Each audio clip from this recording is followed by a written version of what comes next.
dalam koridor ini sampai membuka aib kemana-mana, ya jangan salahkan saya, kan begitu kan.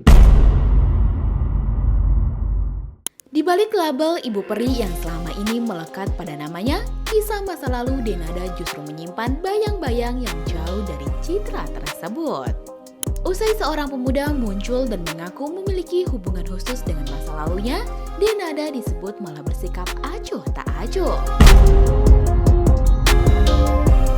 Dan kini, bukan hanya tuntutan yang mengambang, tapi juga ancaman terbukanya rahasia-rahasia kelam yang selama ini tersimpan rapat. Lantas, sampai kapan kisah ini bisa tetap tersembunyi dan siapa yang pada akhirnya berani membuka lembaran berikutnya?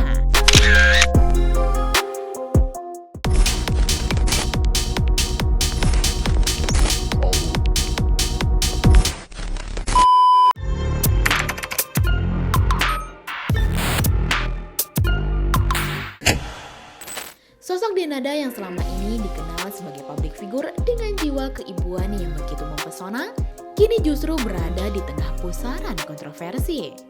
Bukan kaleng-kaleng, penyanyi yang sudah berkiprah puluhan tahun itu terjerat perkara hukum yang menyangkut hubungan seorang ibu dan anak yang tak pernah diakui. Setelah beberapa waktu kabar ini mencuat, persoalan antara Denada dan Ressa Rizky Rosano belum juga menemukan titik terang. Denada kembali tidak hadir dalam sidang mediasi ketiga yang berlangsung pada Kamis 22 Januari 2026 di Pengadilan Negeri Banyuwangi. Menurut kuasa hukum Denada, Miss Nadi, kliennya tidak menghadiri sidang lantaran alasan khusus yang disebut tidak bisa ditinggalkan. Mereka pun meminta perpanjangan waktu selama 1 minggu ke depan guna berkomunikasi lebih lanjut dengan Denada. Ya namanya public figure ya, kita kan nggak tahu ya seperti itulah ya. Ya kalau kita ngomong sibuknya apa saya nggak tahu, tapi yang namanya public figure kan, jangan kan tahu sendiri. Ya ada, cuman ditanyakan bagaimana perkembangan mediasi, bisa selesai enggak, ya kan? Tapi saya masih belum, kan diberi waktu 1 minggu lagi. Ya kan kita masih diberikan waktu, masih mediasi kan ada waktu 40 hari kan dari 1 minggu. Di sisi lain, pihak Ressa ternyata masih memberikan itikat baik dengan mengabulkan permohonan waktu tersebut. Sama, karena kita sepakat untuk memberikan waktu lagi, salah satu bentuk itikat baik kita memberikan waktu untuk minggu depan bisa hadir, ya maka kami sepakat, baik prinsipal kami dan tergugat sepakat dalam minggu depan ini akan diagendakan mediasi selanjutnya. Ketika tidak menemukan kata mufakat, maka akan masuk ke pokok persidangan. Tapi rupanya Igenars, meski memberikan waktu lagi, pihak Ressa merasa bahwa forum tertutup tidak lagi cukup untuk menyelesaikan persoalan.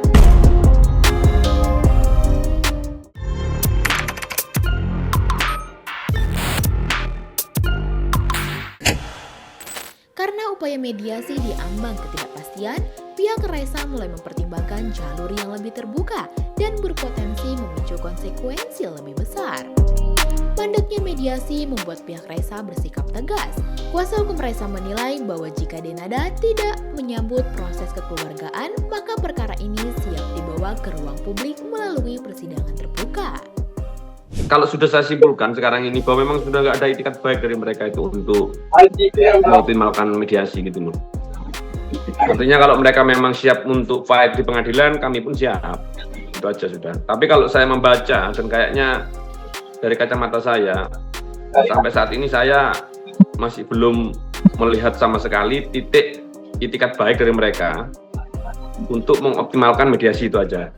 Pihak Ressa juga menegaskan bahwa jika kelak pokok perkara diketahui publik hingga membuka aib kemana-mana, pihaknya enggan disalahkan. Itu makanya nanti kalau semuanya ada,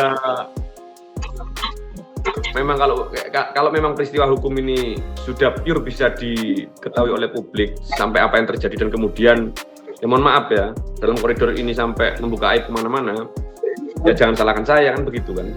Karena sistem persidangan itu kan yang pastinya kan terbuka untuk umum itu. Sekarang sudah ada forum penyelesaian yang sifatnya tertutup, mereka nggak menangkap itu aja sudah.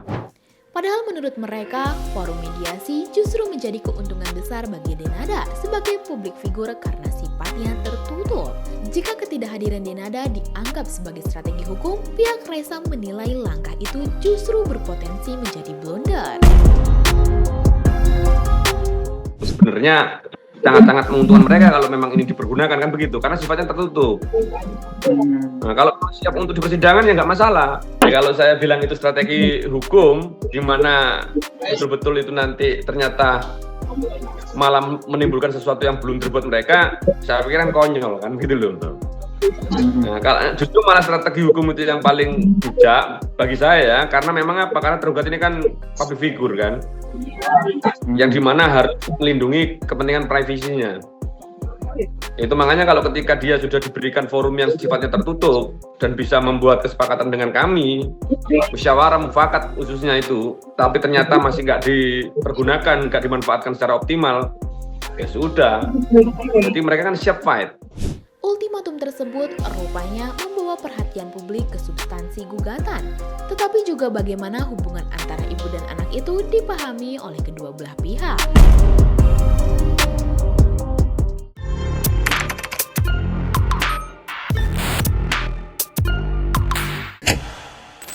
Igenars, kuasa hukum pastikan bahwa selama ini Reza tidak pernah diberikan nafkah. Pemuda Malang itu bahkan disebut sempat bekerja sebagai sopir Emilia Contessa, ibunda Denada yang pada hakikatnya adalah nenek Reza. Dia kerja loh, berat sekali loh dia loh. Ataupun bayarannya juga kadang dibayar, kadang enggak, disimpan dulu. Betul, 2,5 juta. Jadi nyupirnya itu nggak kaleng-kaleng, maksudnya itu tidak dalam kota, sering keluar kota dia, sering tidak tidur dia. Itu bukan uang nafkah, itu upah gitu loh. Itu gaji berarti ya Bang ya? Berarti sama ini nafkah nggak ada yang masuk ya Bang dari pihak Denada atau keluarganya gitu? Tidak ada. Saya bilang ya, 0 sudah. Di sisi lain, pihak Denada dikabarkan sempat mengklaim telah memberikan fasilitas mobil dan rumah kepada Reza sebagai bentuk tanggung jawab. Pernyataan ini dibantah keras oleh kuasa hukum Reza yang juga merupakan kerabatnya. Dengan nada jengah, ia mengatakan jika memang Reza diberikan rumah, ia tidak akan tinggal di gudang. Kalau rumah jangan ditunjukkan rumahnya, tunjukkan sertifikatnya. Berarti dia kan sudah memberikan rumah itu, dan dalam artian kan sudah memberikan apa ya, melakukan pemindahan kan. Sertifikat itu dari siapa ke atas namanya Reza semuanya.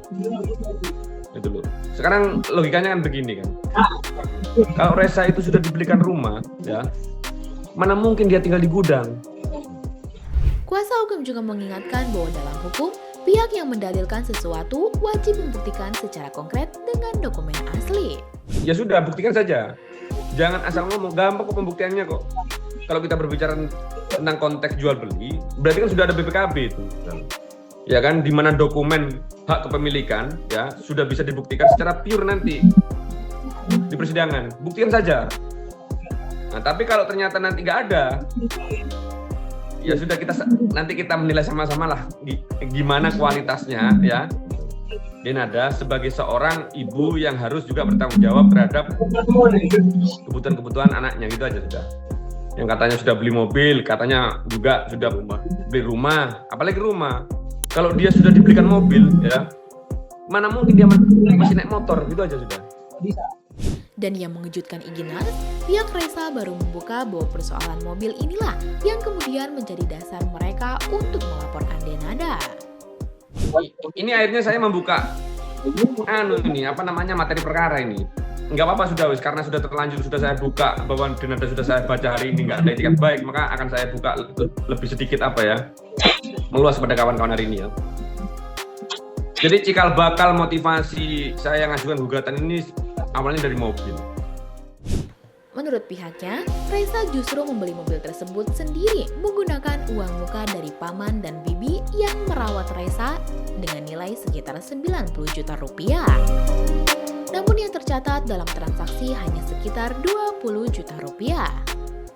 Atau neneknya, almarhum Emilia Contessa, menyampaikan bahwa Reza itu dibebani untuk membayar sendiri kredit mobil itu yang nilainya hampir 4 juta per bulan, ya, agar dia nggak tahu entah dia menyewakan Reza itu dengan cara menyewakan atau dengan cara nge-grab.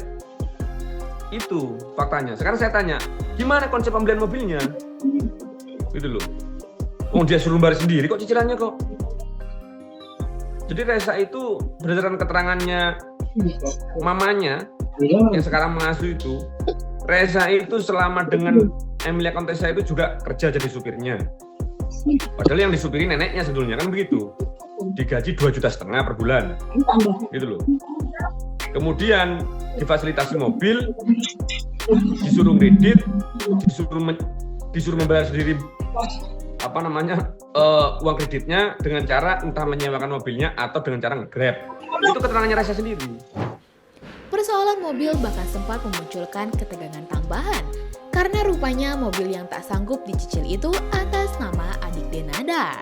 Pihak adik Denada itu pun melayangkan somasi dan melibatkan aparat termasuk polisi ke rumah orang tua asuh Reza.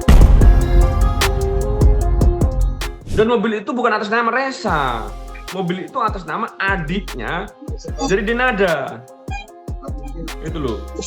Karena keterlambatan membayar cicilan, ya, adiknya itu kemudian menyomasi, bahkan mendatangkan polisi ya ke rumahnya mamanya yang sekarang ini mengasuh, sampai mamanya itu hampir sakit dan hampir jatuh pingsan gara-gara dituduh melakukan mobil gitu loh. Itu cikal bakal saya majukan gugatan yang bikin saya marah. Padahal itu kan anaknya itu yang pakai itu. Dari citra hangat dan keibuan yang memikat publik, sosok Denada kini berada di persimpangan kontroversi yang menuntut jawaban di balik layar. Sidang, mediasi, somasi, hingga tudingan pembongkaran aib di ruang publik, semuanya menambah lapisan drama yang sulit diabaikan. Lantas, bagaimana menurut kamu Igenars? Apakah kedua belah pihak akan berhasil berdamai atau justru sebaliknya? Coba tulis pendapat kamu di kolom komentar ya. Jangan lupa subscribe, like, dan share video ini supaya makin banyak yang tahu sisi lain dari berita yang viral.